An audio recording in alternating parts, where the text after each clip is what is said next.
Thank you for watching this short video about homeless and unaccompanied youth.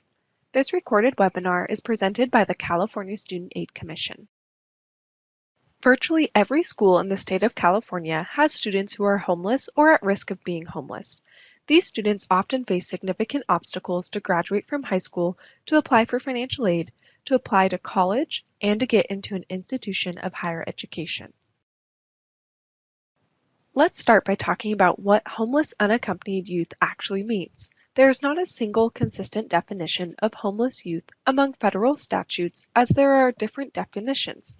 In California, the term homeless youth almost always refers to unaccompanied minors between the ages of 12 through 17 who do not live with their parents or legal guardians and do not have fixed or regular housing. California's escalating cost of living and a year plus of the COVID pandemic has led to a significant surge in the state's homeless high school student population. It is estimated by the California Coalition for Youth that there may be as many as 300,000 homeless students between the ages of 12 and 17 years old on any given day in the state of California. Students who are homeless or at risk of being homeless clearly have many challenges as they try to navigate their way into college. Sometimes their status as a homeless youth is not known because they may be reluctant to share their status with counselors.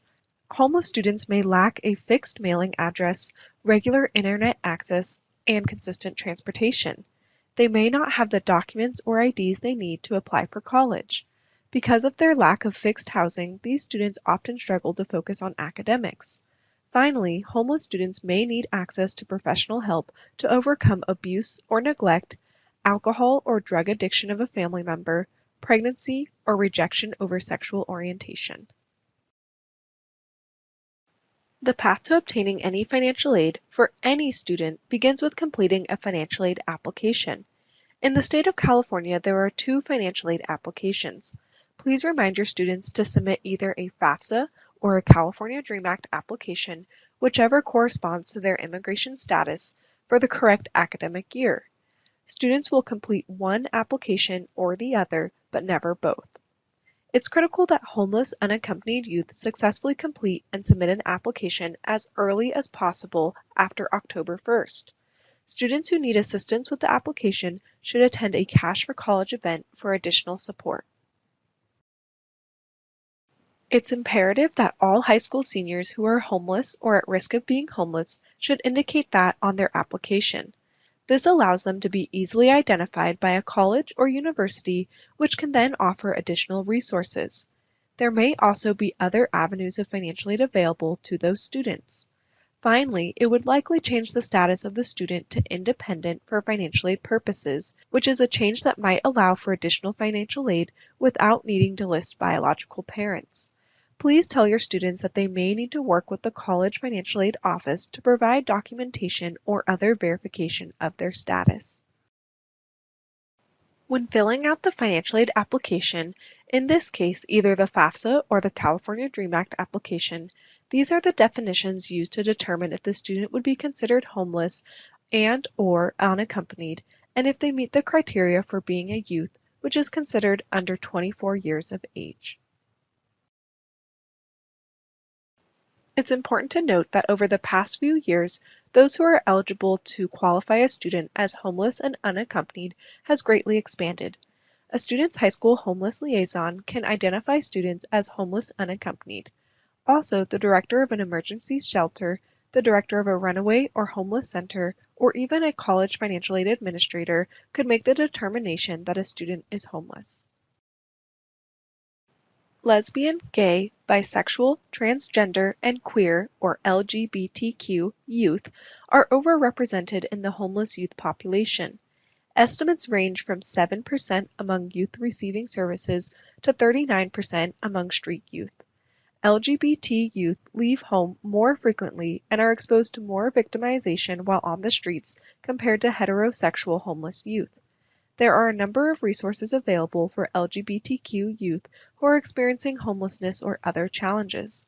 Please coordinate with youth-serving agencies such as drop-in centers, street outreach, LGBTQ youth organizations, and teen parent programs. Another good place to start would be at the college or university the student hopes to attend. They often have mentorship and outreach programs or can often offer referrals for those students.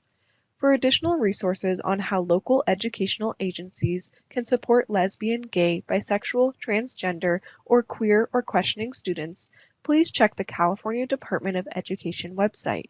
There you will find a number of resources and links that can help you. Let's take a look at a quick scenario to see if we can determine if this person would be considered homeless and therefore an independent student for financial aid. Michelle was removed from her mother at birth and bounced around to various relatives for the first few years of her life. She reunited with her father at age 5 when her foster care case was closed. Although she ended up living with an aunt as a teenager, her foster care case was not reopened. At age 16, Michelle's aunt passed away. She has since been couch surfing with friends. The question is Michelle considered an independent student? For this scenario, the answer here is clearly yes. Michelle would be considered an independent student because she has no fixed or regular housing. She would need to indicate that on her financial aid application. For many students experiencing homelessness, school is the only place of stability in their lives. Teachers and counselors often play a crucial role in creating an environment that is supportive and allows for the educational success of these students. Here are a few best practices. Help to identify and support students experiencing homelessness. Many students are uncomfortable telling people at school about their homelessness and asking for help. Be attentive to the stigma of homelessness. Identifying a homeless student is the first step to getting them assistance. Help connect students to local services and college support programs. It's difficult to succeed as a student if you don't have regular housing, food, and living essentials, school supplies, and basic medical care. Help homeless or at-risk students by connecting them to local, state, and federal services that can help. Ensure they are connected with the College Homeless Liaison to learn about student financial aid and other on-campus assistance that may be available. Focus on maintaining a structure and stability for academics as much as possible. Provide structure and adhere to a consistent daily routine to allow students to focus on school and be academically successful. Plan assignments so students can keep up without having to take work home. Thank you for watching this video. We hope that you found it useful. Please feel free to contact the California Student Aid Commission by visiting our website or by calling or emailing our school support team.